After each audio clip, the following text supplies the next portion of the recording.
Hello, everybody, and welcome. You are live on the Zach and Matt Show, as well as Jonathan Herzog's channel, as well as on Dan Price's Twitter. And we are very excited to introduce our first guest. He is the CEO of Gravity Payments and is well known for, in 2015, taking a $1 million pay cut to give all of his employees a minimum wage of $70,000. Welcome, Dan Price. We're very excited to have you. Thanks for having me. Thank you all so much for joining us. I'm Jonathan Herzog. Thank you to Dan Price, and thank you to Matthew Skidmore. You know him as the small business owner, the leading Yang Gang influencer, and the host of the one and only Zach and Matt Show. So exciting and epic and awesome to have you all here. Thank you again. Thanks, you, Jonathan. Thanks, Matt. All right, so let's get started. Let's dive right in to this dialectic. And let's pull from some topical news, which is the recent conversation around universal basic income has blown up as we saw the promise of the single largest cash transfer in the country's history is now underway with a partnership of Give Directly, the likes of Google, Ariana Grande, Andrew Yang. The list goes on and on and on. And Dan, what makes Dan partly such an incredible leader and just courageous business person is he's one of the few voices from within the business community, from the entrepreneurial world, who's stood up and actually took a stand in favor of a universal basic income. So I want to start and ask you, Dan, taking this conversation with Mark Cuban, for instance, as a frame, and the recent piece also by Mark Andreessen about it's time to build things. There seems to be this fundamental question of what is the role of a universal basic income, if any, at this moment? Do we really need to feel like we have to fail in order to succeed? And why did you take the stance you have? Well, Jonathan, I've been studying business since I was a kid, basically. And, a lot of people will say to me, hey, why don't you get more involved in politics? And why are you so slow to the game on things politically? And, I've been a practitioner of business since I was 12 years old. I started a rock band when I was 12, and we had a somewhat of a business going. And then I started building my current business when I was 17. So I've been doing it for a while. And, obviously we're all impacted by politics and decisions that are made. But as a business person, I always want to come to the conversation with a fair amount of humility, just because I study this stuff. I'm passionate about it. I know it affects me so much, but I also know I don't have the same level of practical practitioner type experience in politics or in public policy that I have in the business world. But what I do know from the business world is very much proof, I think, that the universal basic income is the right thing to do. For example, when you look at entrepreneurship, we're down about 40% on new business formation from the peak right now. What's worse than that is 40 years ago, a little bit less than half of all profit in the United States was made by the top 100 companies.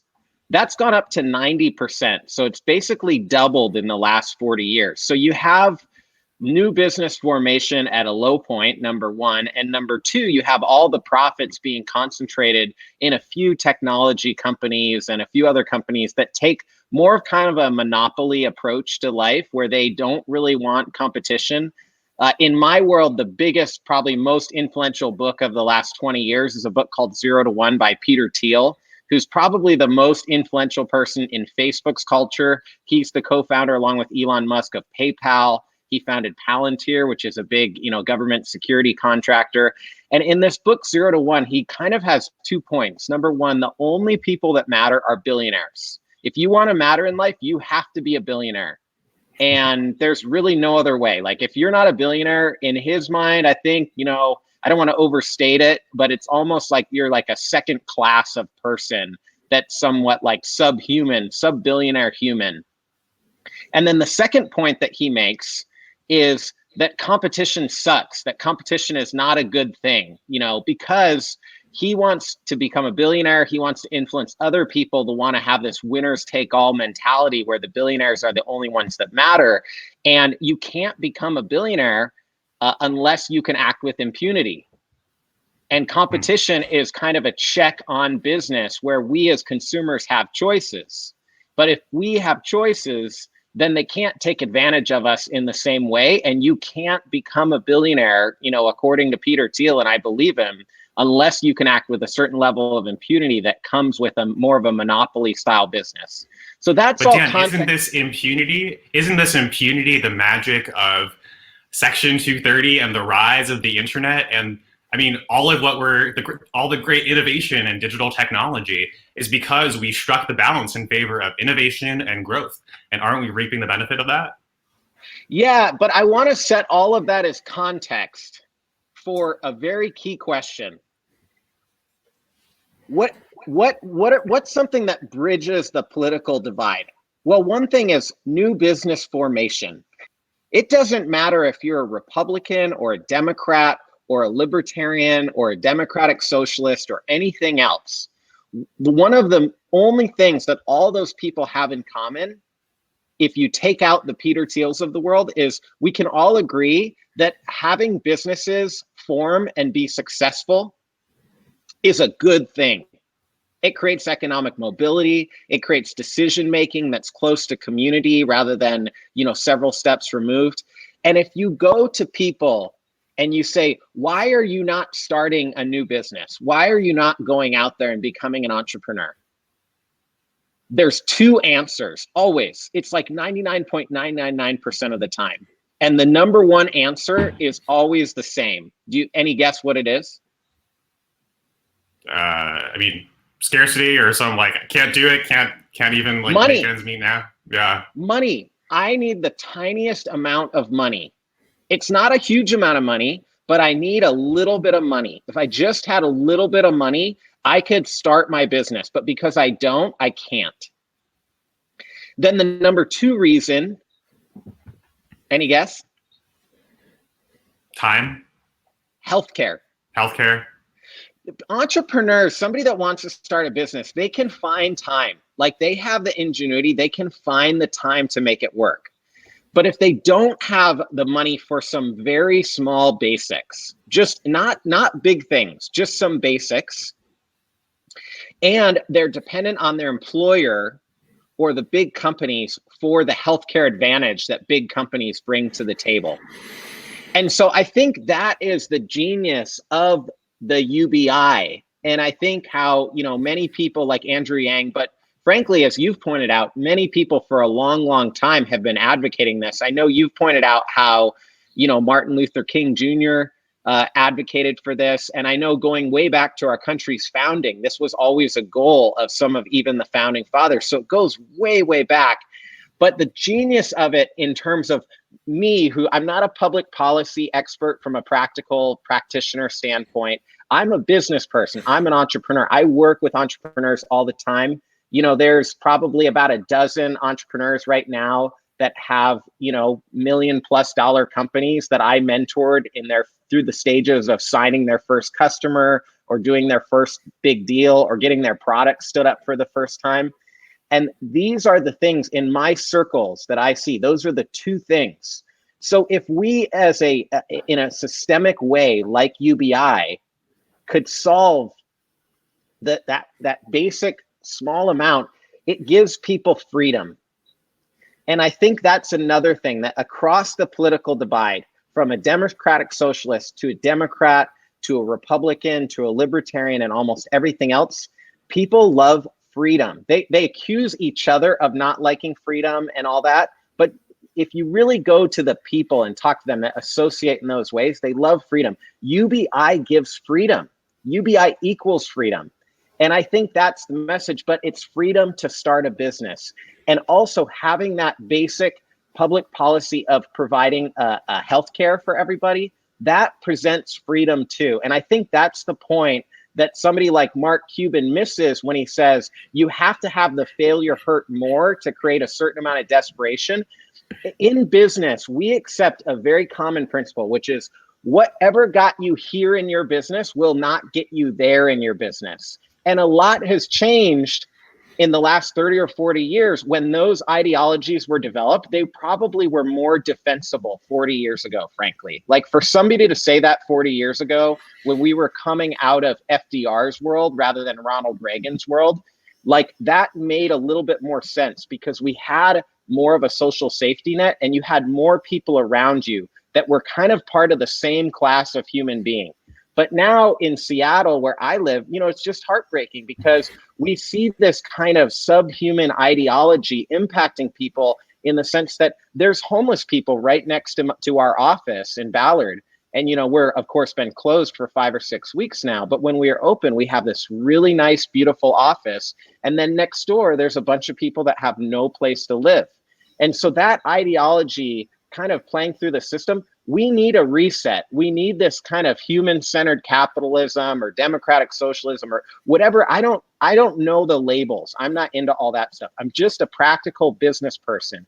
And if we bring UBI to the table and we start to kind of culturally get across the value of humanity over things like GDP, or humanity over things like what is the stock market doing, and we kind of put those other things as points below the humanity, that is going to be so helpful.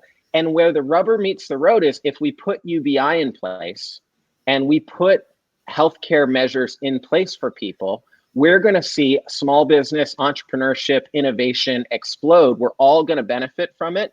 And the only people that won't benefit from it are the people maybe that are benefiting from the fact that there's monopolies at the top with no accountability and no competition. So I want to bring in Matt to the conversation, but I want to just throw out there a quote from Anand Giridharadas from your recent interview with him, where he said, "Other CEOs were like, 'No, Dan, we're not with you, Dan. Absolutely not, Dan. Fuck you, Dan.'" So I want to just use that as a frame and let Matt jump in as well. Yeah, I mean, I just think with this whole thing with Mark Cuban, when he said, even if you agree with what he said, which is the pressure to fail is necessary to succeed, the idea that by getting a universal basic income of, say, $1,000 a month, that suddenly you no longer have the pressure of failing, it seems a little bit of a stretch to me, because at the end of the day, $1,000 a month is only going to take you so far.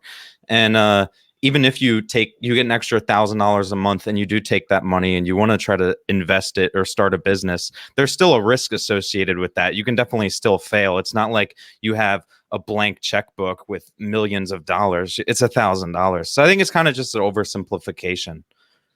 But I will say that we as human beings, for some reason in our culture, we're obsessed with motivation.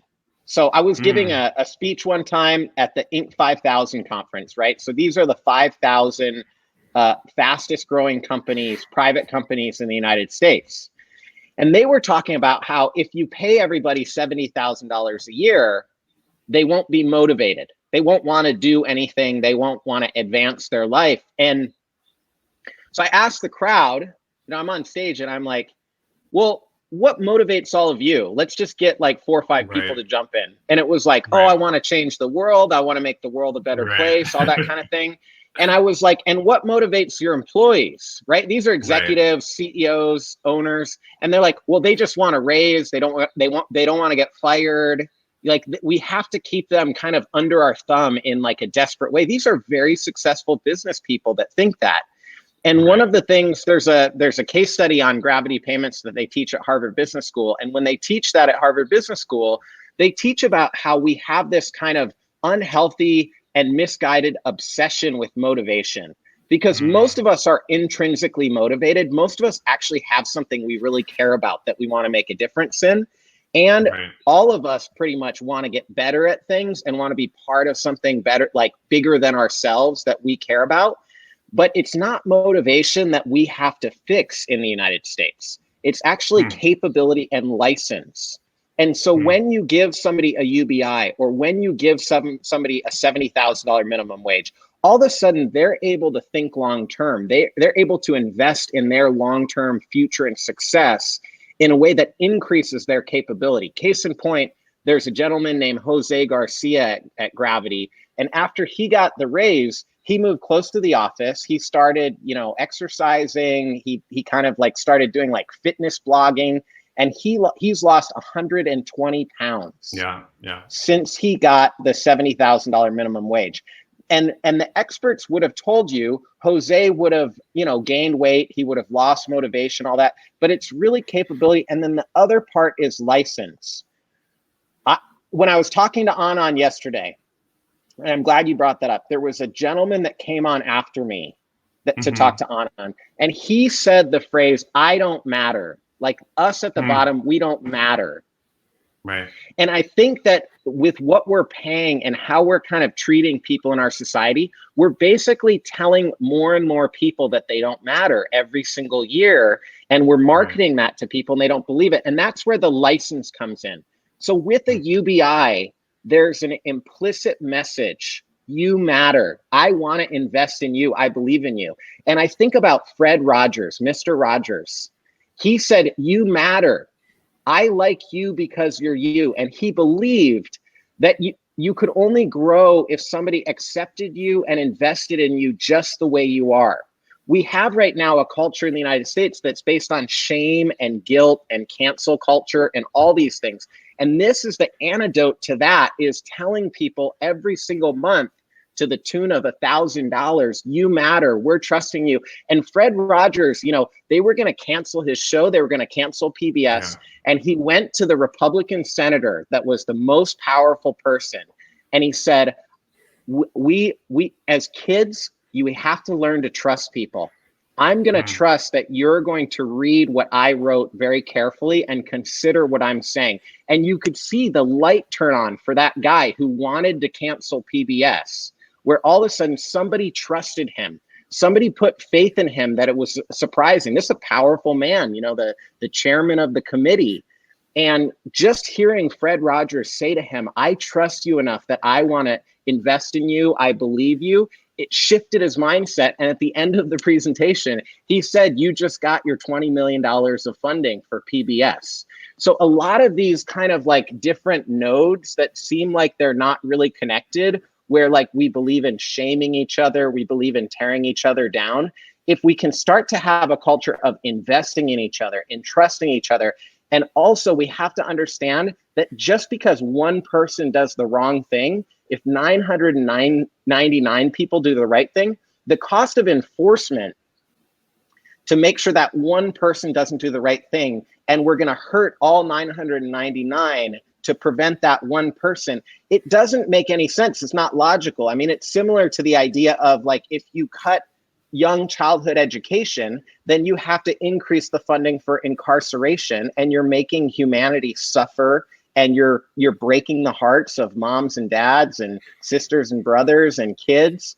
Or you can invest in childhood education. So it's a little bit of a shift of this trust first, lean with humanity. And it's like there are countries in the world right now that have this culture that are wonderful. Yeah. I went to Costa Rica maybe like 5 years ago. Yeah. And I would ask them, oh, have you ever been to the United States? Most countries, they're like, oh, I've always wanted to go. In Costa Rica, they were like, why would I do that? This is such a wonderful place. Everybody's so nice here. And I really did experience that. And this is a country where they spend a significant amount of their national resources on providing education, healthcare, and environmental protection. And then they take care of each other. And so I think the culture that we can aspire to with UBI is the idea of, I trust you to take care of yourself, but I'm going to give you resources to take care of yourself. And then once you've taken care of yourself, I trust you to help other people also take care of themselves.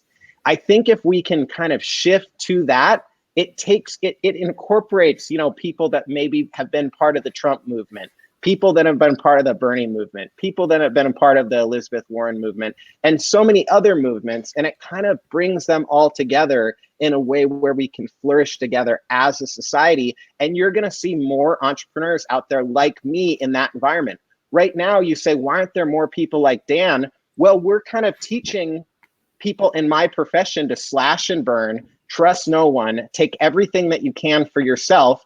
And by the way, you can do some philanthropy and hire a PR firm and it'll all be good. Yeah, wow. Okay, there is a lot to unpack here. And I want to try to extract maybe some common motifs and themes. And I think one of the things that I draw from this philosopher named Roberto Unger is the idea of fighting for deep freedom and not shallow equality, and how that manifests in federal policy and legislation.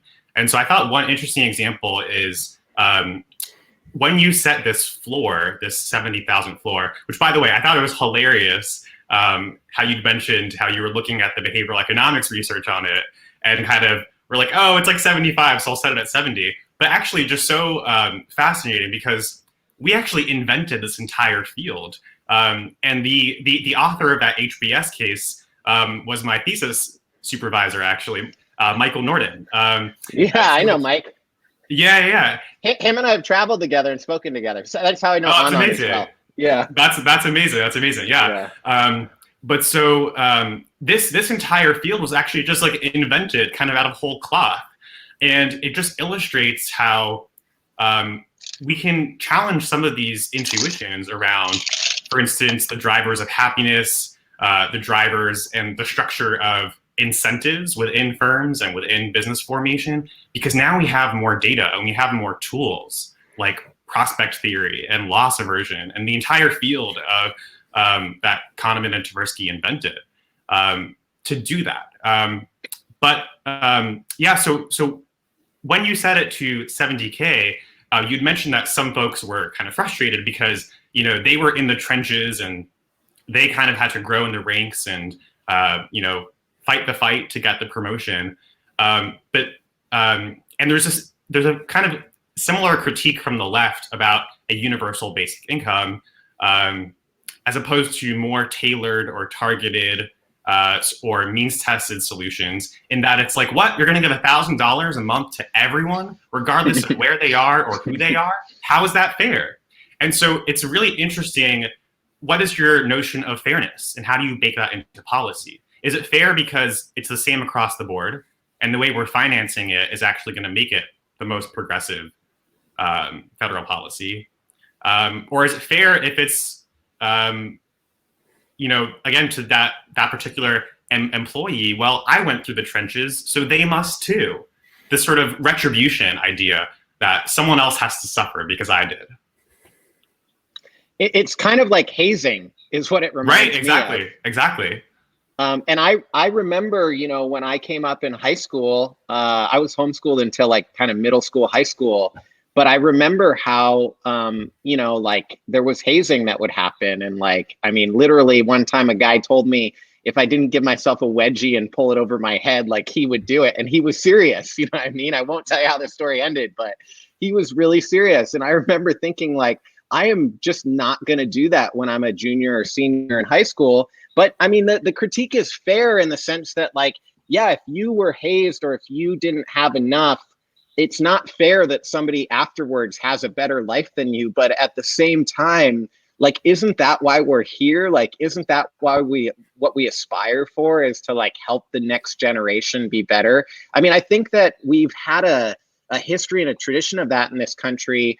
And there's a lot of baby boomers that believe in that, but as a generation, it seems like it's a little bit less like that. And I think we have to think about more in terms of paying it forward, because what's also true is a lot of us still have a far better life than people did in human history. If you go back and look at the book Sapiens or any of these history of the world type books, we have a lot of advantages that other people don't have, and it feels good. It's liberating to invest and help other people succeed. Matt, I don't know what you think, but I just feel like it's just a great thing to do. No, it absolutely is to help other people. And I know when you ran your business, it's got to be, it's a stressful feeling to feel like that you're accountable for, hundreds of employees and their livelihood. And when you're able to do something like give everybody a $70,000 raise, it does make you feel like you're making a difference in people's lives. And that's definitely something that as a society, people should just be focused on, just trying to help your neighbor, help your community out. I think in terms of the whole with universal basic income, people talk about why should the rich person get it, or why should this person get it? They make this much money, they make this much more than me. And I mean, if you really think about it, you can just look at the current situation with the COVID-19 stimulus payments. Some of them are going to take 5 months to get from the payments being passed into law to then actually getting to the recipient. And that's all because of the bureaucracy and paperwork and reporting methods that goes into when you means test a policy like this. So that's really why there's a lot of technical reasons why universal basic income, the universality of it, is so important. And then there's just also a lot of it just kind of changing the way we as a society view each other, and just changing the mindset in terms of helping people. Hey, so I got kind of a policy thing to throw out to you two that's been bouncing around in my head, but I really, like I said, I'm an amateur at best. But like that second one, why people don't start businesses. I have 20,000 small business clients, and they lost on average 55% of their business over the past 6 weeks, which means I lost 55% of my business over the past 6 weeks. And I hear multiple times an hour in many cases of businesses that are going under. And it's just like being like kicked in the gut. So I really do think UBI could help, because as Matt was pointing out, it's a lot of pressure being a business owner. And if you can get more money to your employees and more security to your employees, it takes pressure off and it opens up creativity for somebody like me. But I was thinking about that second piece from a healthcare standpoint. The government has a really nice healthcare program for government employees. So if you're a government employee, if you're a member of Congress, for example, like it's very, very good, top-notch health insurance that you get. And so I was thinking about how UBI would help small businesses so much. It would help create demand. It would help create more new business formation, entrepreneurship. Like that money would get to the best places from an economist standpoint. But I thought about that healthcare thing, maybe very small businesses like less than 500 employees or less than 250 employees or less than 100 employees should have access to the government healthcare system, maybe on a temporary basis to start out with, and make it more permanent. But I think right now, obviously, is an opportunity where there's probably more of an appetite for UBI because there's such an obvious need, and that will change some hearts and minds. But I thought about the same thing from a healthcare standpoint. If we gave these small businesses a break from having to have this huge competitive disadvantage that favors the huge businesses and really guts the small businesses. I mean, when I was building Gravity, for most of the first 5, 6, 7 years, my healthcare bill was greater than all my taxes combined. So you literally could have doubled my taxes and given me healthcare, and I'm a net positive. And that's not true for like super profitable, super successful companies, but they're all doing fine. So if we want to help out with having more companies being successful rather than concentrating all the success at the top, if you basically had a healthcare system and said to your large companies, hey, to start with, like, you're not going to be in the system, we're going to test it out with the smaller companies, it would provide somewhat of a stair step. And I think one of the things that's tough is there's precedent in these other countries that have good healthcare systems. I mean, like the NHS in England is extremely popular. But just for Americans, I feel like we need our own program before we can really trust in it. And it's tough to have that middle step. So some people talk about public option, all that. But it strikes me that if you basically allowed all small businesses to opt into the government program, you could probably cut their healthcare costs in half. You could all of a sudden negotiate really strongly against pharmaceutical companies, et cetera. And the only people that would lose would really be the lobbyists of the pharmaceutical and insurance companies, and then, you know, the kind of CEOs, executives, and shareholders of those companies, but our whole society would win. Now, I'm not smart enough to put this into any kind of a detailed proposal, but I'm curious what you all think about something like that. I think that's an interesting idea. I haven't heard it before in terms of taking the healthcare burden off of the businesses' backs, and putting that on the government. That would definitely, it would help the business owners because they wouldn't have to be worrying about that anymore. And it would also help all of the employees because they're not worried about losing their health insurance if their business does go under. So, this might be the time, you know, with all the new experimental things they're doing to try to move in that direction. I don't really see any downsides. I love too how it would really like take away, because right now there's a huge disincentive to work for a small company. And there's also just a huge economic disadvantage that any small company has vis-a-vis a larger company.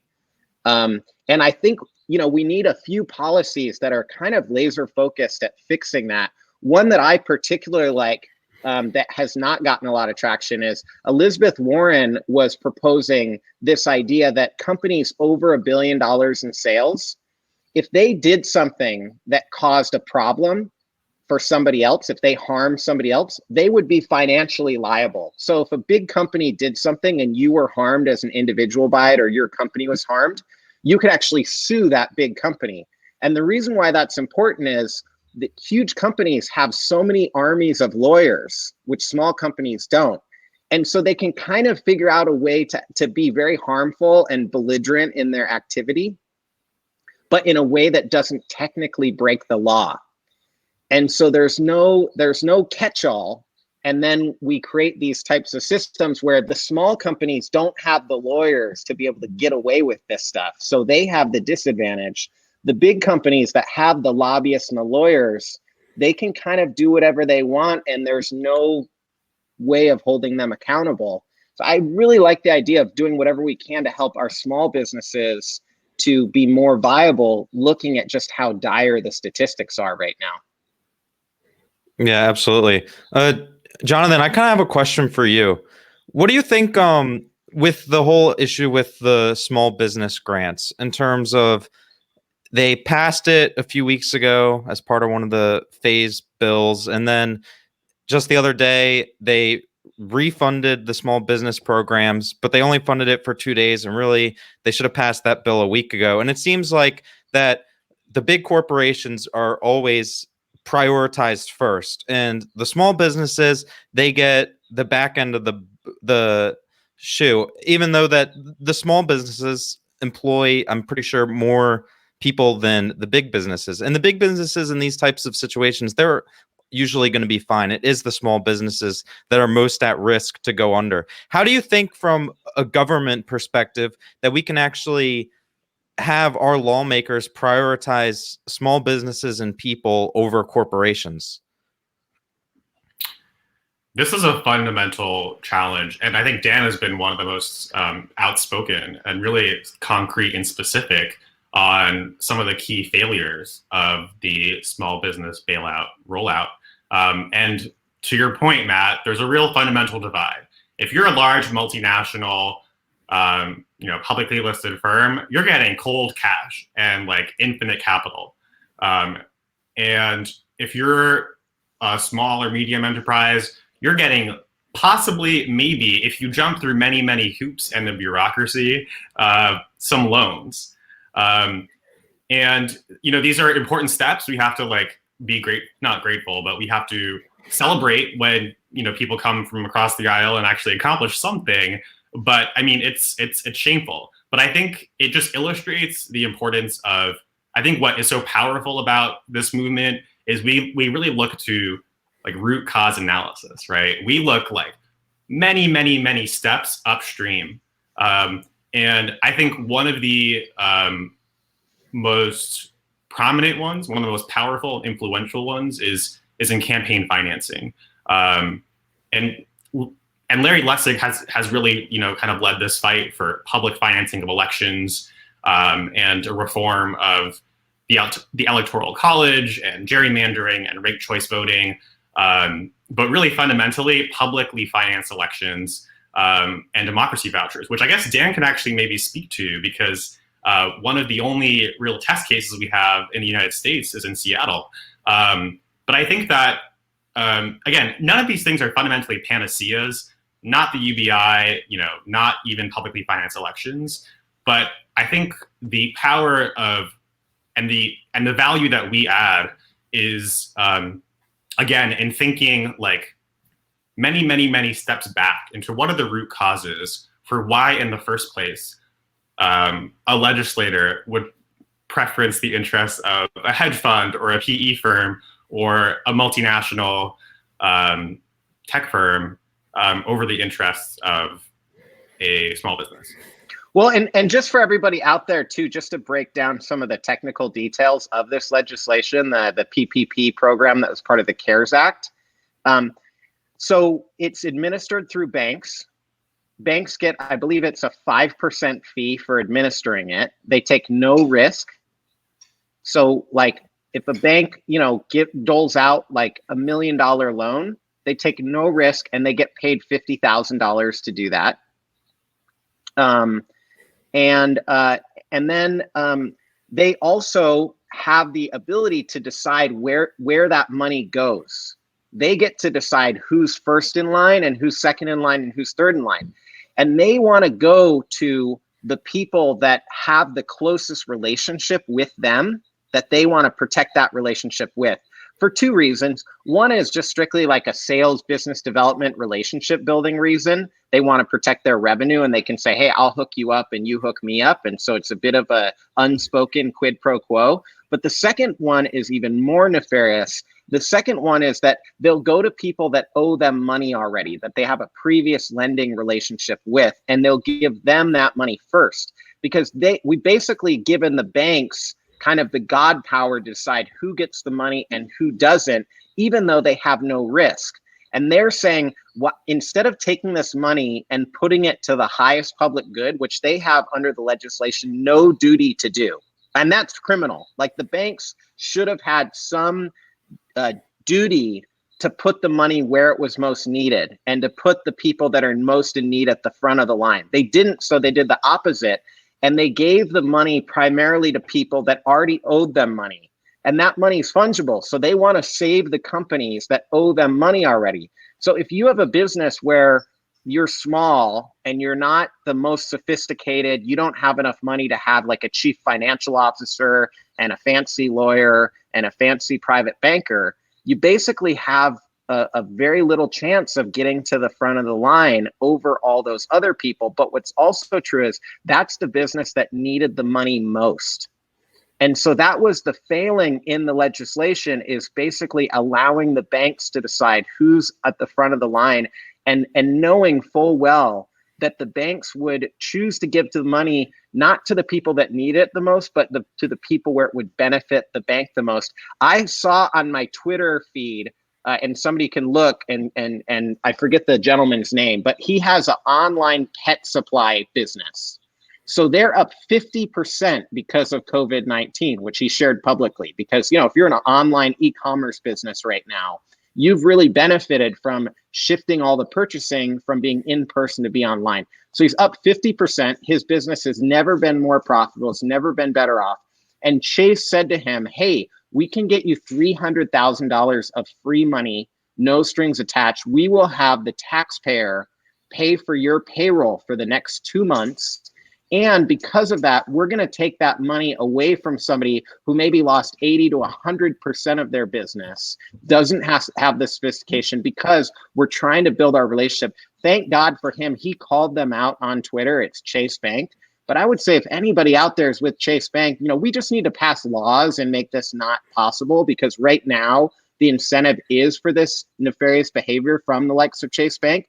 But until we pass those laws, I think we need to try to change our behavior. So if you work with Chase Bank, especially if you get your credit card processing through Chase Bank, give us a call, because we do not want to be supporting this type of behavior that's really hurting all of us.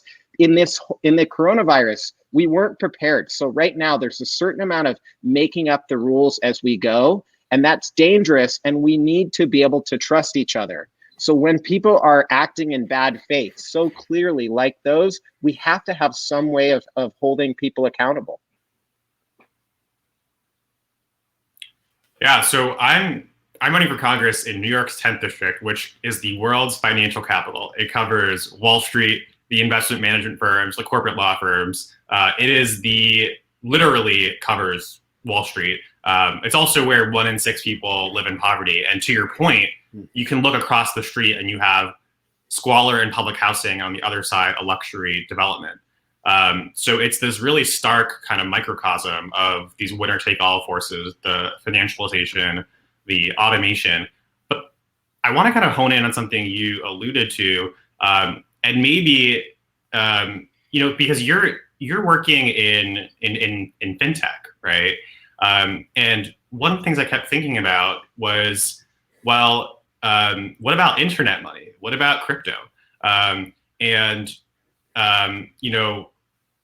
Like we're speaking about, well, you basically have the Fed and the Treasury, right? You have kind of Steve Mnuchin and, let's say Larry Fink and Associates. And then on the other side, you have sort of private enterprise, right? Let's say Zuckerberg, Bezos, et cetera.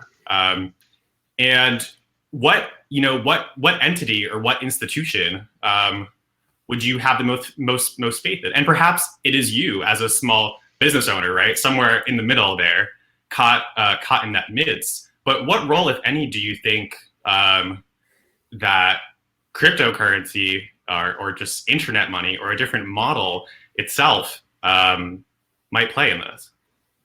Yeah, great question. So a little bit of context. The way I found quote unquote fintech and credit card processing and all that is my band used to play at this coffee shop, and the coffee shop owner was explaining to me that it costs her like 3-4% just to get paid on a credit card.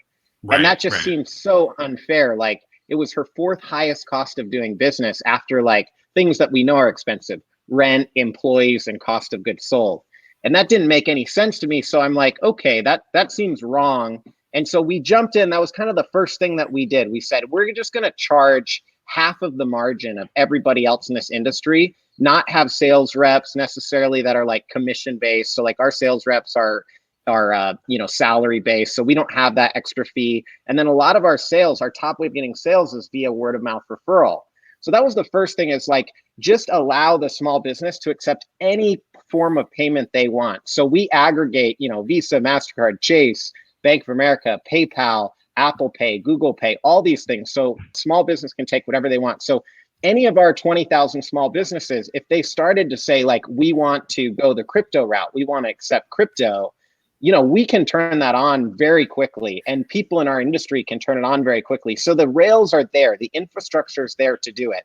What's missing from the equation is consumers aren't regularly going to businesses and asking to pay with crypto.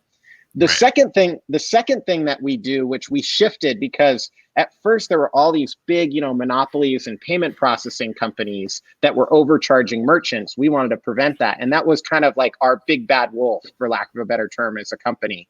But as we got more like down the road toward like digital transformation as a society, like Amazon and Starbucks and other kind of monopoly style type players became more of a threat to small businesses than the Visa and MasterCards and the big banks of the world. So we had to shift to actually creating commerce technology that would allow like a small business to accept payment, not just in person, but also e-commerce, mobile, text to pay, email to pay, all that. And that further kind of creates the potential and rails for something like crypto. So I don't have a crystal ball. I think the logic of it like makes some sense at times. I do hear things like the energy usage with Bitcoin, which last I checked exceeds every solar panel in the world. And things like that kind of scare me from an efficiency standpoint. I know in theory it'll get better as we get kind of more, water kind of under the bridge. But like for us, we just want a small business to just be able to accept whatever the consumer needs them to accept. And that's really kind of like how we think about it. And if that's crypto someday, that's crypto. I I hear what you're saying about like, where do you put your faith? Where do you put your trust? It's a really, really tough question. And I think it's one that we're going to be struggling with for a little while. I want to bring in Matt before I bring us out another rabbit hole. On financial technology? Or just anything. There's a lot of ground we've been covering. Well, I have a question. What do you think of the whole debate right now in terms of $15 minimum wage versus UBI, or should there be a combination of both? Where do you guys fall on that question? Because I kind of have my own opinion, but I'll wait for you guys to go first. You're up, Jonathan. So I think that I do kind of share the Andrew Yang bias on this, but I think Dan is such an interesting interlocutor for this question because Dan offers this interesting alternative where one of the early models in internet regulation and kind of the de facto way internet regulation works is we say we're going to self-regulate, right? So firms will define the boundaries. They have the technical expertise and know-how. We know that our legislature is decades behind understanding technology. They don't even use apps and smartphones and sometimes not even email. So it's essentially like we're going to outsource this entire part of policymaking in the same way we've allowed self-regulation and regulatory capture generally. But I think Dan was this fascinating natural experiment, right?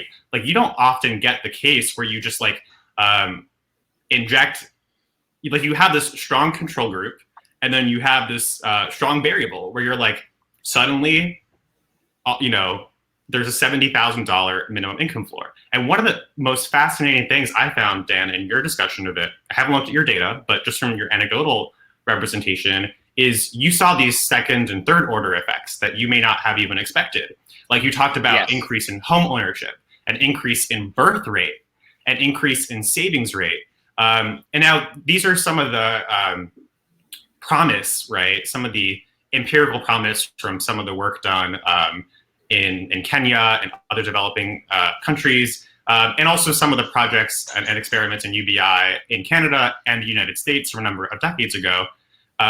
But it's just fascinating to have seen that within your own firm because it's like you're like a little lab and you were able to see the results in real time. So would love to hear your perspective on this.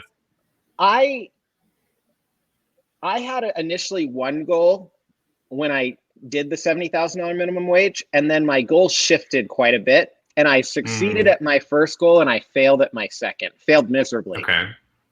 So my first goal was to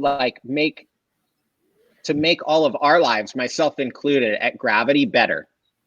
Okay. And that worked unquestionably. As you said, we went from having 0 to 2 babies born across the company per year to last year we had 15 babies born across the company. We had people double to triple their savings rate. 70% of people reported they pay down debt. And we had probably 5 to 10x first-time home ownership rate compared to before. And this isn't like mandated. This isn't like the firm management being like, you must have a child or you must save X%. No. So it's like everyone was saying, oh, if you give people more money, they'll waste it. That's like a common line that the likes of Republican strategist Frank Luntz and other people with a lot of Koch money dollars behind them get out there into the conversation. And we start to hear it from our friends and family. Yeah, it's really just like a straw man argument. Yeah, but it works, right? Because we've all heard it from our friends and family that are very well-meaning with big hearts, with the right. It's like they pick an argument that will be hard to disprove directly because it's unprovable and unprovable. And so it just is kind of like the other hand in the dialect. So it's like we know that those challenges are there, but we prove that those are false. Also, the firm tripled, Gravity Payments tripled in processing volume from 2015 through kind of the beginning of 2020. I don't want to talk about the rest of 2020 because it's a bit of a sore subject for us right now. But up until that point, right, we had tripled as a company. And so there was a lot. So we proved that it can work. We proved that it does work. You know, we didn't necessarily prove that it works for everybody. And as some people pointed out, maybe you would have been even more successful if you haven't done it. You know, that's a good point. I can't prove that wrong directly, but at minimum, we proved it can work. But I think, unfortunately, with my second goal was to kind of rally consumer choice and rally humanity and like get it to kind of scale. And I literally was on Fox News saying, hey, if you don't want government regulation, because I know your audience, I know who's listening to me right now. If you don't want government regulation, then you need your businesses to do this. Period. This would be a very effective form if you're really trying to prevent regulation like you say you are. And of course, they were throwing me under the bus. They were saying that, quote, they said, quote unquote, our employees would end up on the breadlines because of the motivation that they would lose from this decision.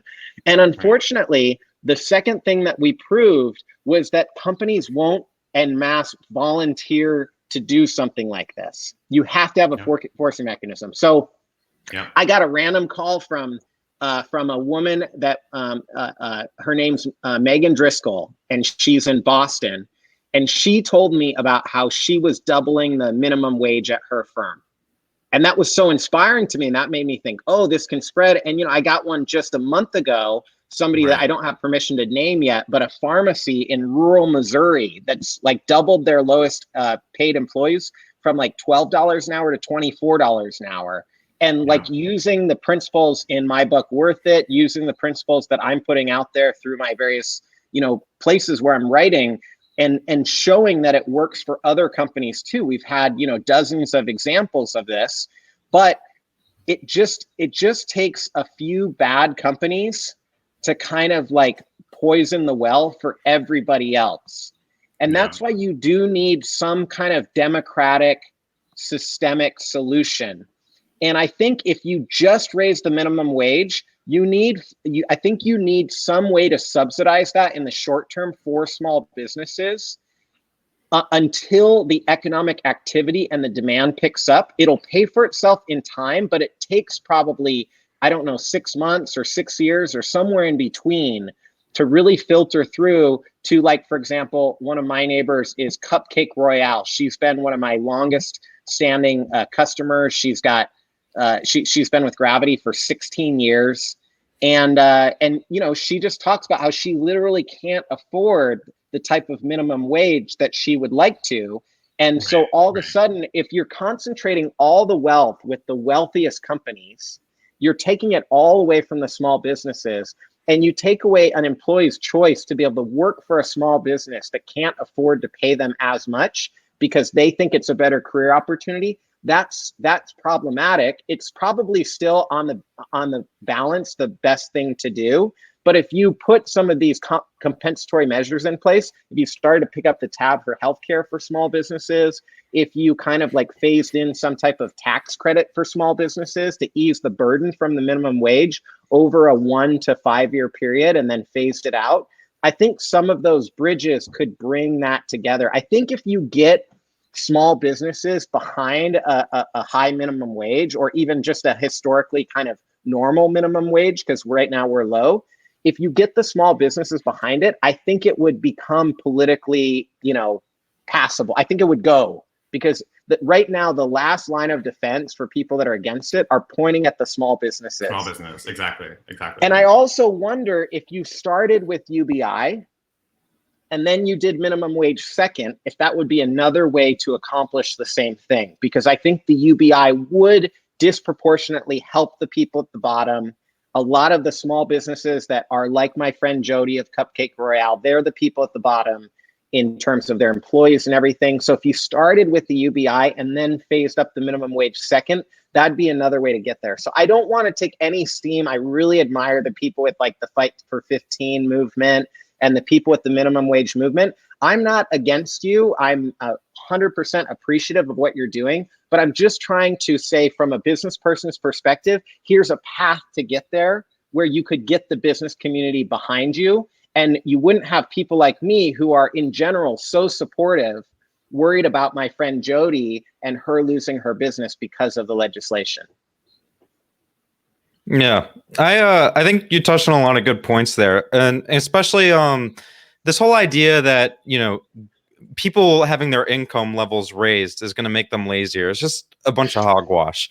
You've seen it in your company. You see it in all the different trials and experiments. Unfortunately, not more of them that have gone on in throughout the world. Every single study says the same thing. Productivity rates go up. All the home ownership. You talked about birth rates. It all goes up, and I just know that, like, if I was working at that pharmacy that you talked about, making $12 an hour, and be during a pandemic when the business's bottom line is falling, and they decide to actually take care of me and make sure that I'm good and give me a double my income to $24, I would walk into that company the next day with a smile on my face. I'd be 5 times happier to go out and do everything I could to make sure I'm doing my job correctly. On a So they'll, whether it's through a minimum wage or a UBI or both, the idea that raising people's income is going to make them worse off is a total cop out, and like you kind of just have to question like how you're like it doesn't make any logical sense to me when you think about it. But on the question of minimum wage, my concern is similar to what Dan touched on. Is I want people to have more money in their pockets. I want them to be better off. But I do wonder how much a minimum wage, such as especially a $15 federally mandated minimum wage, would affect small businesses. And I can speak from my own experience a little bit, because when I was 15, I started my own e-commerce business, and I would start hiring, people who work for, or I went to school with, or my friends, and I was paying them, $9-10 an hour, not much, but not $15. And I'd know that if there was a federally mandated $15 minimum wage, it would have been harder for me to start my business. Have only been able to hire one person instead of, I think I had 2 helpers starting out. And I know it would have made it getting to the point where my business was, before I got into Andrew Yang, and it kind of took the back burner a bit, to where at the end of last spring, I had 6 people working for me, and every single one of them was making over $15 an hour. I know that if I was at that point where there was a $15 minimum wage back when I had started, it would have taken me a longer duration of time to actually get to the point where my business was able to take care of everyone. I do think, and that kind of goes to show, all the big companies like Amazon, the Walmarts, the Targets of the world, they can definitely afford $15 an hour minimum wages for their workers. They just don't want to do it because companies care about their bottom line. Usually, I guess Dan's the exception. But so I ultimately think it comes down to, I think that's why I really like UBI over the minimum wage, because I don't think the UBI, it hurts small business. I think a federally mandated minimum wage, I do think it disproportionately would affect small businesses versus a UBI, where I don't think it's going to disproportionately affect anyone as long as it's funded with the proper VAT tax. So that's kind of my opinions and thoughts on it. I want to actually kind of maybe take a couple of steps back and peel some of the layers back behind who we are as people. I want to read just a quick thought, a quick quote, again from the same philosopher, Roberto Unger, which is, "To change everything, you must resist. To resist, you must be willing to accept failure, derision, embarrassment, defeat. Most of us are hostage to the accidents of our formation." And I think, to me, it's just so important to, again, kind of roll back the layers a little bit. And one of the powers of the grace and the vulnerability that is baked into this whole movement is that we can do just that. And so would love to talk a little bit about, kind of both of your upbringing. And I mean, Dan, growing up in rural Idaho, the evangelical Christians, to kind of where you are now, just to kind of pull back some of the layers here of all the technical policy jargon. Yeah, so I grew up reading the Bible up to 3 hours a day. We would arise like first thing in the morning, and it was my neither one of my parents went to college, and they started having kids in their early 20s. Like I think my mom was 20 and my dad was 22, and they had 6 kids pretty quickly. So they did not sign up for an easy life. And the way it worked was my mom was like in charge of parenting, and my dad was in charge of making money. And so they both had a lot of work to do because it takes a lot of money to have a family of 8, without any college degrees. So my dad was just grinding like crazy all the time, and my mom was trying her best to keep us educated and fed and all those things. And they were really heroic, especially when they remember my name. I feel like, wow, how did you just do that? Like that's very, very impressive, especially when you consider that in my family it went boy, boy, boy, boy, me, girl, boy. So, Oh, wow. so if you think of like firstborn, lastborn, only girl, all those things, my situation was I had kind of a somewhat of an anonymous upbringing, which suited me fine and helped me. But we listened to Rush Limbaugh from 10 to 1 every single day. My parents were super excited once Rush Limbaugh started covering me and talking about me on air. They called me up and they said, Dan, you got to turn on your radio right now, only to have Rush Limbaugh basically say that their son was a complete failure and was going to be a horrible person and was like the most dangerous CEO and would be a case study. That your friend Mike, your professor Mike, that the case study that he wrote, the top line is a quote from Rush Limbaugh about how it should be a case study for how, this stuff's going to fail. And, my parents, I asked them a painful question, which they've refused to answer, which is I asked them what line would have to be crossed where enough is enough politically. And they tell me that they have a line, but they're not comfortable sharing it with me. And I don't know why that is. But it gives you a little bit of a flavor of kind of like that situation, because it's like, okay, like we say that we care about family values, but are we okay separating immigrants and putting kids into like a horrible, situation, or housing, immigrants in a place where they're going to die? The Bible teaches about how you're supposed to treat those people like Jesus. That's literally what the Bible that I grew up reading said. And that's the same Bible that my parents taught me to read. And, but it's funny, the perspectives, because I sometimes ask my mom, my dad has this cheesy joke, which is their mom taught them to think independently, and now she wishes she hadn't, is kind of the joke that my dad tells about my mom. And, I asked her one time, I was like, Mom, if you wanted me to turn out, kind of like down the line, evangelical, conservative Christian without my own ideas or without my own like thinking, why were you reading me Les Miserables when I was like 8 years old? You know what I mean? Like that doesn't seem to go together. And she's like, well, Les Miserables is about a guy who was living a life of crime, who turned his life around by committing himself to Jesus. And I'm like, no. Les Miserables is about an evil, system that was holding people down in poverty and how we all need to rise up and change it. So it's amazing the level of kind of perspective if you look at the same kind of facts and everything. And I think it's important for somebody that has my background, because the Bible thousands and thousands of times talks about how you treat the immigrant, how you treat the poor, how you treat a sex worker, how you treat, all these people that are disadvantaged. The Bible is primarily, there's lots of crazy stuff in there that's just like not good. Like, like poisoning your wife if you think she might be cheating on you, which is like recommended in Leviticus. Like, I don't like that part of it, but there's a lot of really good stuff in the Bible that's really relevant to right now. And there are very few things in the Bible about kind of like judging other people, trying to create laws to enforce your lifestyle on other types of people. And if you look at kind of the contemporary evangelical Christian movement, it's focused on those 2 or 3 things that don't really get a lot of traction in the Bible. And so I think that it's like trying to be open-minded to other people's perspectives and seeing kind of the good in what they do is what I pull out of my background. And the other thing, though, that some Gravity employees, one in particular, pulled me aside and he said, I think I was doing an interview with like Nicholas Kristof of the New York Times, who, I'm a huge fan of his.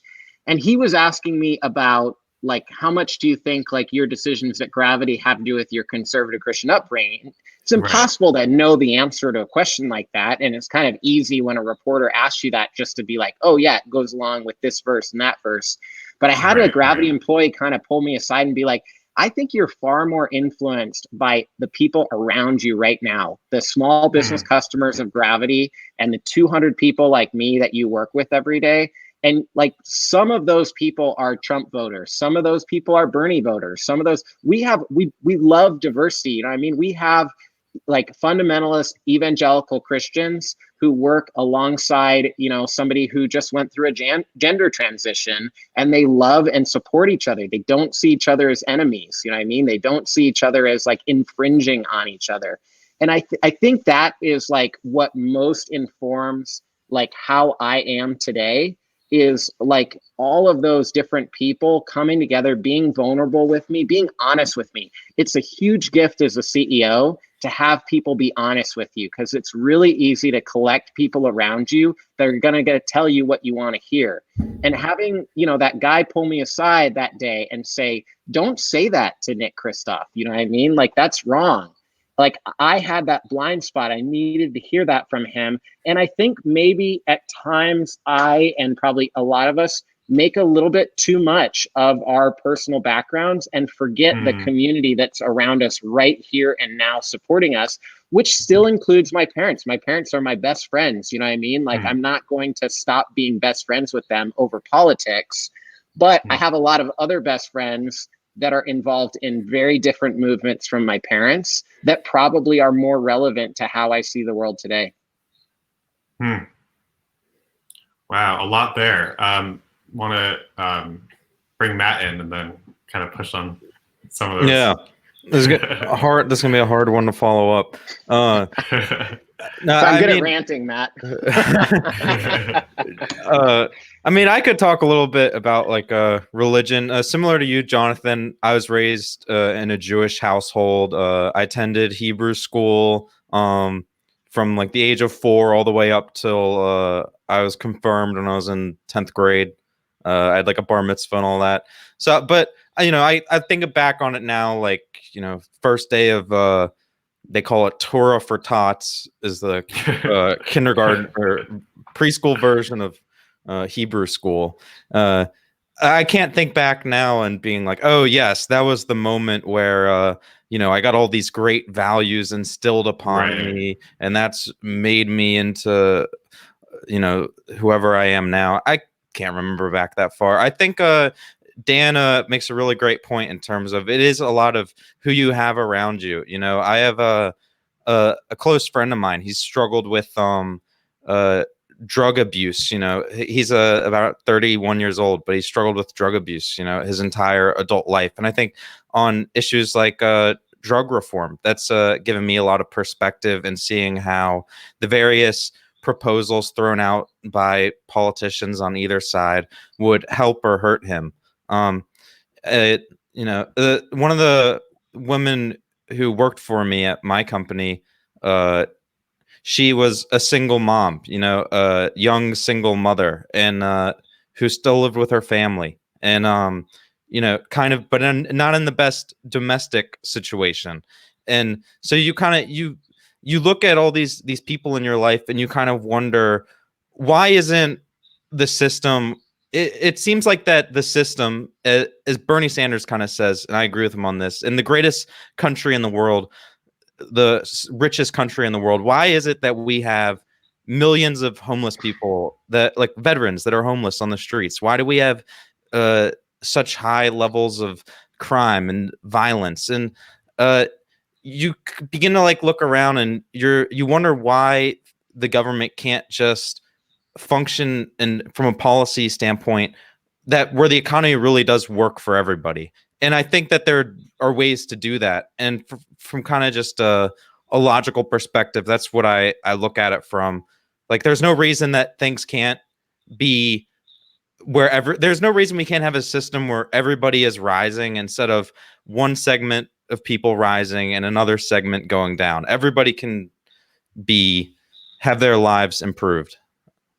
Amen. Love that.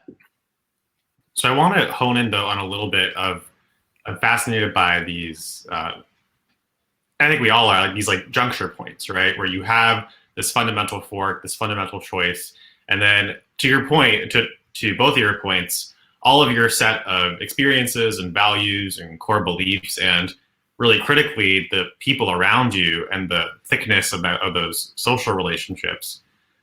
So Dan, I mean, you had this pivotal kind of shift or evolution, and it doesn't really in reality bear out in one moment, right? Where you decide like, I'm going to raise the floor from 0 to 70K. But can you speak to like the challenges, the struggles, the sacrifices, in that particular transition? And do you kind of see it as like a pre and post, like a like life before and life after? And how did you get through that hump? Because there is this adaptive valley of despair or struggle or pain or questioning things, of ambiguity. And if you can come out at the other end of it, you have these superpowers.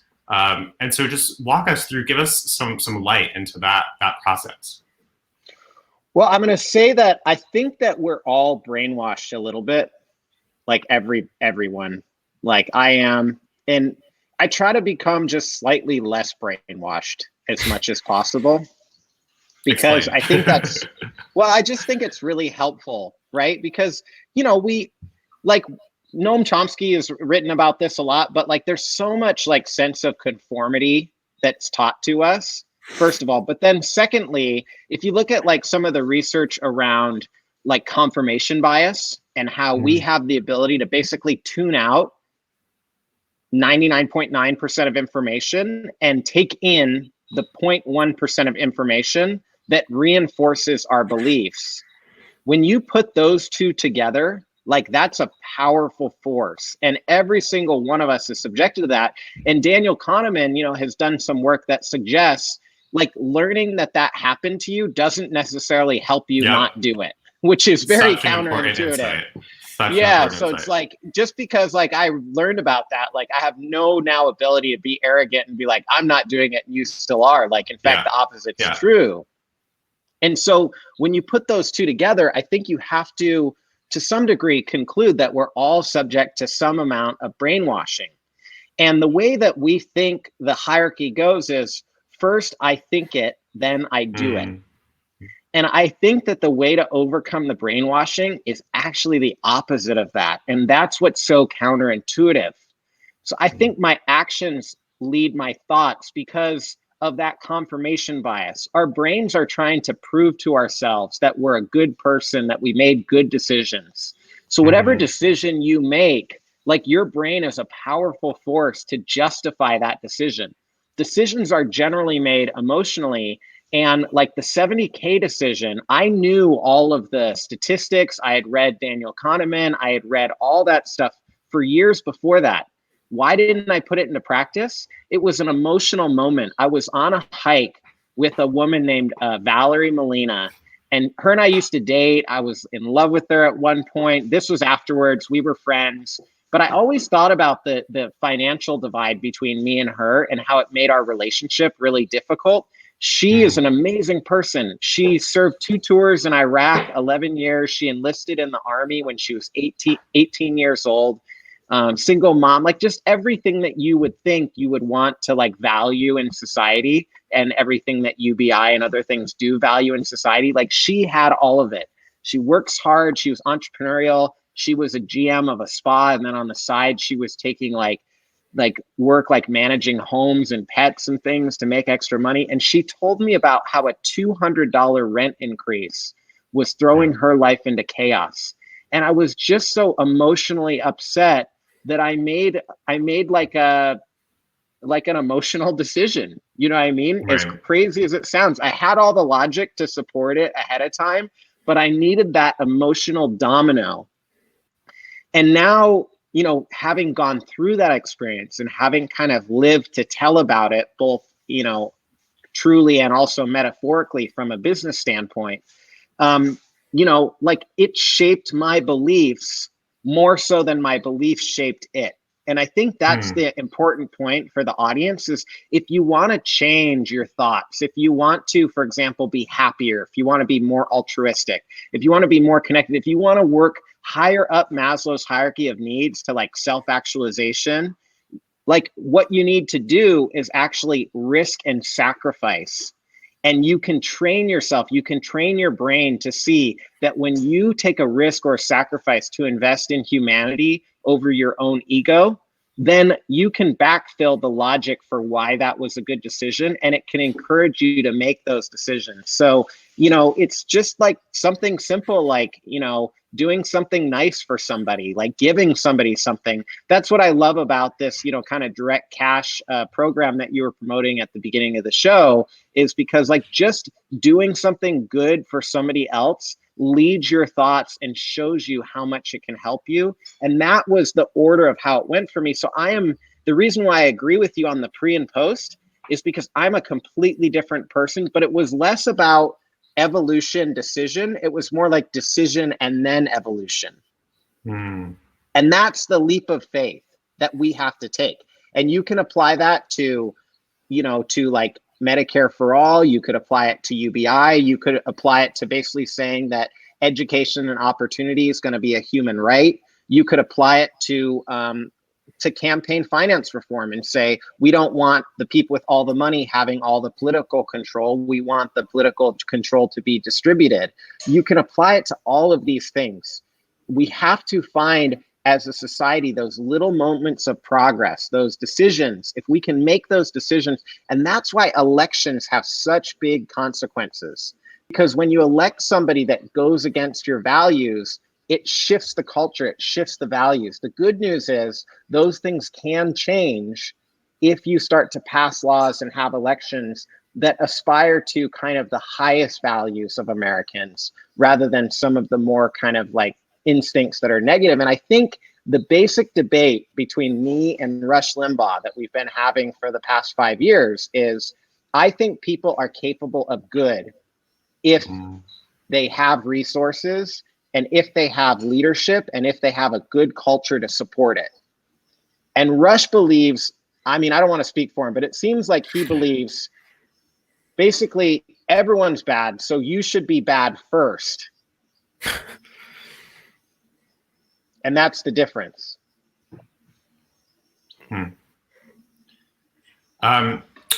There's so much here. We could go on for hours, but I want to be mindful of the time, and I'll just bring in two things that were alluded to, and then bring in Matt. The first is Taleb's idea of having skin in the game, and the idea of taking a risk and having your own outcome, your own success tied to that of, let's say, your organization, your community, your nonprofit, your country.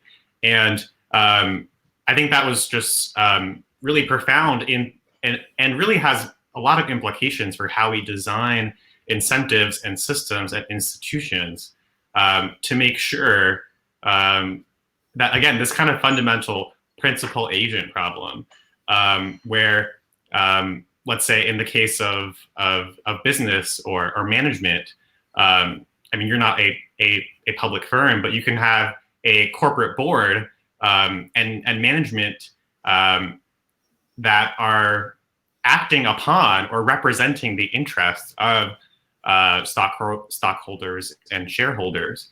But there's this fundamental divide because those interests are represented by proxy. The other, and then I'll shut up on this, is this Paul Graham essay that I read recently, which I thought really captured it well. He says, and I wouldn't say I subscribe to the general sort of accelerationist theory, but he says the whole bogus edifice is crumbling. To the extent so his kind of fundamental framing question is, to what extent do you win at work by hacking bad tests? And the way he defines bad tests is tests that are imposed by authorities. And what he suggests is that hacking bad tests, and this is ingrained in us from the earliest age, the fundamental industrialized model of education in the United States is to train the human to become obedient and to become a less efficient form of the machine. And what he claims is hacking bad tests is becoming less and less important as the link between work and authority erodes. And these types of bad tests, or the ways you can hack or game, are not just in the educational context when you're designing a test to measure your performance in a math class, let's say, but it really, again, scales up to the level of federal policy. Like a bad test that you can hack in the context of means testing, or like a bad test that you can hack in the context of how a workplace or an organization designs promotions, right? And how politics ends up scaling up when you have a larger, more bloated, bureaucratic organizations. So I thought these were just really fascinating. Again, going from the personal and the anecdotal and kind of reflecting on what that means for institutional design and policy generally. So I want to bring in Matt, and again, just mindful of everyone's time. Yeah, certainly. I agree 100% that with what you said on Talib, in terms of, I think people do better when they're in terms of motivation and just the level of satisfaction that they can feel when their goals and their kind of outcome is tied to things like community and just the people that you surround yourselves with. And I think it goes back kind of touching on the beginning of the conversation, what Dan said, where you have this system right now where money and purpose are kind of tied together, but I don't necessarily think they should be tied together, because I personally don't really think that money makes you happy. I think money is a great tool that sucks to not have and will make your life a lot easier if you have it. But at the end of the day, it's not gonna, you can only sit on the beach and drink martinis for so long before you look around and you're like, what am I doing with my life? So a lack of money keeps you from being happy, but more money doesn't make you happy, is another way of saying it. Yeah, certainly. So I think that's kind of my general thoughts on this question. The second quote is pretty, it goes pretty deep in terms of the hacking, bad tests, and the importance of work and authority eroding. I don't know if that's something that you'd be able to touch on, Dan, more. But well, yes, absolutely. So our industry, when I joined our industry, granted I was a kid, so maybe I didn't know any better, but I was like, I don't want sales commissions, because my salespeople then could be put into a place where by signing an account, they can support their family. But what if signing that account, although it's good for my business, what if it's not good for that small business? And so I've gotten the best feedback that, like, on my salespeople, that like they'll tell our, if somebody's not a good fit, probably 9 out of 10 people that call us up and say, I want to do business with Gravity, for whatever reason, like, we're just not the best solution for them. And so we'll just tell them we're not the best solution for you. And at the time, it was a huge risk and a huge departure, because in my industry, I'll take my biggest competitor at that time. They were called Heartland Payment Systems. They're now owned by a public company, Global Payments.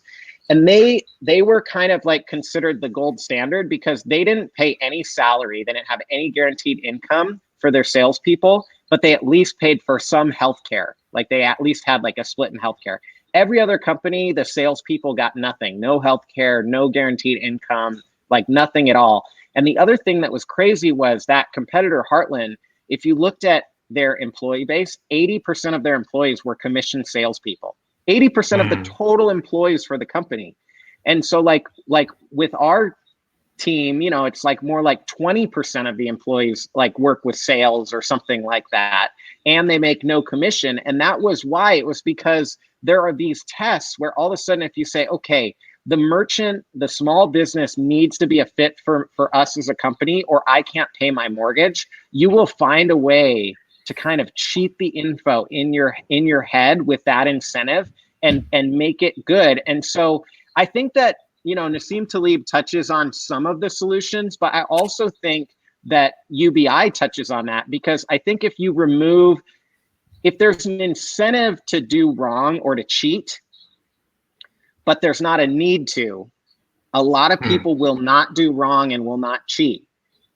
But if there's a need to cheat, where you have to, or if you have a culture where it's a winner take all culture, where like the gains disproportionately go to the top 1% or the top 10% of financial performance, there's such a forced incentive there to cheat, because like second place gets nothing.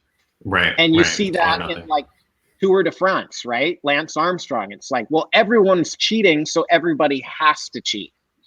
Right. So I think that some of these like tests and some of this kind of like making it look good for the test, if you could have a little bit better safety net, if you had a UBI, and the way we have proved that at Gravity is, we don't sell as many accounts as our competitors do, but our attrition rate in terms of customers leaving us is less than half of what the rest of the industry faces. And so it may be short in terms of optics for shareholders, but in terms of the long-term health and viability of a company, it's better to have 16-year relationships with your customers than to be churning and burning through them every 3 to 5 years the way our competitors do. Right. Fascinating. Can I just point out as well that apparently, seems to be public record, Dan Price was offered an apprentice-like reality show. Is this true, Dan? You were going to be the new Donald Trump on a show called $1 Billion Startup? I mean, there were. I've gotten a lot of kind of production offers, but just to kind of slow down that rumor a little bit, the way TV works is like, they pitch like 20 concepts to have like, 5 go to like a pilot, to have like 1 that actually reaches the air. And most of them never get any kind of outside of cultural obscurity. So, it was kind of, I've been pitched a bunch of those, and I've never really gone down deep enough to know how real they are. You could have been the next Donald Trump, Dan. I certainly would not be super stoked to have people referring to me in that way. But I will say that when I started watching The Apprentice, because I was like so excited that there was going to be a show about business. I've been obsessed with business. There's finally a TV show. And then I watched it and I was like, this guy doesn't know anything about business. This sucks, But what do I know? Awesome. Well, I want to give everyone a chance to kind of give your reflections and wrap up and concluding thoughts. Obviously, we've solved all of the crises we're going through. We've really honed in and defined the crystal clear optimal policies to address them all. We got the map hat, we got the forward sweater, we got the map pin, we got the whole collection. We can even put a plug for the Yang store that's closing. Anyway, but before that, I want to say, very exciting, we will be having on next week, if you tune in next Thursday at 7 p.m., the epic, the rock star moral philosopher Michael Sandel on. And so that'll be next Thursday, April 30th, 7 p.m. So subscribe, like, comment, share, because how lucky are we to have minds and hearts like these? So yeah, I want to let Dan and Matt conclude and reflect, but really thank you all so much. This is so fun. And yeah, just really appreciate it. Mm-hmm. Yeah, I just want to thank Dan kind of for your leadership. I can imagine, going back to the quote that Jonathan read at the very beginning with, kind of everybody in the business world, all the CEOs and the competing companies kind of, it's like, feels like it's one person against 100, and you're outnumbered. And it's got to be sometimes not the best feeling. But with all that said, you just stuck with your principles and what you believed in. And I think that's really admirable and something that a lot of people can take with them in try to incorporate in their own, whether it's their business or their personal life. And also, thank you for being a part of this, the movement here, the math movement, whatever, the Yang Gang, supporting Andrew Yang, because it brought so many amazing people and so many amazing minds together. So it's incredible, and I'm glad you're part of it. Well, thank you very much, Matt, and thank you, Jonathan. Thanks for the time. I'll just conclude with support small businesses all that we can through this. You know, they are really important to our communities. I've been trying to raise awareness about even things like Uber Eats takes 30% of restaurants when you order delivery. If you can do it while safely social distancing, you know, picking up the food, ordering directly from the restaurant, not through an app. You know, at Gravity, we have technology that allows for those sorts of things for every type of business. You know, even like something like a veterinary clinic right now, you know, you can kind of be served from your car. They'll come out to the car, and, you know, having things like text to pay and all those types of things to keep social distancing up. Those are things that will allow those small businesses to continue to thrive even after COVID-19. And hopefully it is a forcing mechanism, you know, for those that are, you know, fortunate and make it through this, to like allow them to upgrade some of their technology. So we're basically working around the clock. I mean, I'm working, I don't know, 18 hours a day right now, 16 hours a day trying to make that happen. But I literally have 100 hours a day of work. And it's funny because we're in a situation where we've lost half of our revenue. We're losing like $20,000 every single day, and yet busier than we've ever been, and like having that like time clock like ticking down. So if you want to support us at all, like connecting us with your local small businesses, there's basically two things that we do. Make it cheaper to get paid on a credit card, number one. And number two, have all the technology you need to have all those mediums in every industry and allow for social distancing, all those sorts of things. And we've just recently announced a program because we're aware of the fact that 26 million people have lost their job in the last several weeks. So we announced a program called the Small Business Champion, because I've literally had 10,000 people ask me for a job on Twitter over the last several years. And it's a program where anybody basically can sign up to be an ambassador for Gravity and like tell your local businesses about us. But even nothing about us, just support your small businesses however you can. You know, tip people at restaurants, tip people at grocery stores, like tip our frontline people right now that are heroes. Take care of your health, like think about your health, your friends and family, the people that you love. Like those are the most important things. The money should come second to your health, your vitality, your family. And I'm sorry for everybody out there that's suffering right now because of a lack of money, because we didn't put the right policies into place as a society. That's a failure of all of us, and we all need to take responsibility for that. So I'm sorry, but I also just want to encourage you that if you do find ways to put your health, your happiness, your family first in this crisis, you know, we can have light at the end of the tunnel. And then I would say, on a political note, don't be a perfectionist right now. It's not the time to be a perfectionist. Vote for the candidates that support you the greatest, support, you know, what you believe in the greatest. Try to join those.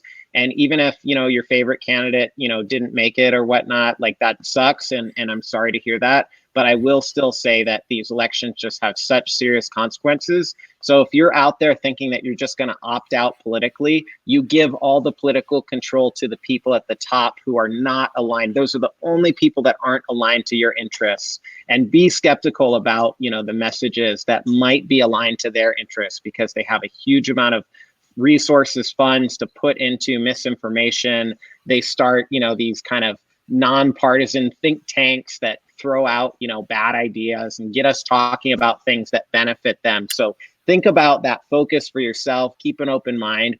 And we have to, I've always tried to stay apolitical because it's not really good for my business to be political. But you know, over the past 5 years, I've just learned we can't afford that anymore. We have to be engaged politically. We have to be supporting people like Jonathan that are out there fighting for us, and other people that represent your values. And maybe you don't agree with every single thing that Jonathan does or other people out there, but if you agree with where he's going to take us, where other candidates are going to take us, we need to, you know, support financially if we can. We need to support with our public voice if we can, and we need to raise our voices in unison to solve these problems. If we do, we'll solve it and the world will be a great place. If we don't, we're on a really precarious path. So thanks for having me on, Jonathan and Matt. Absolutely. Thank you guys so much. You're epic. Appreciate you, Jonathan. Yang, gang. You got the cap on back. All right. Hope for an in-person hug sometime. I love it. Let's make it happen. Take care, everybody. Oh.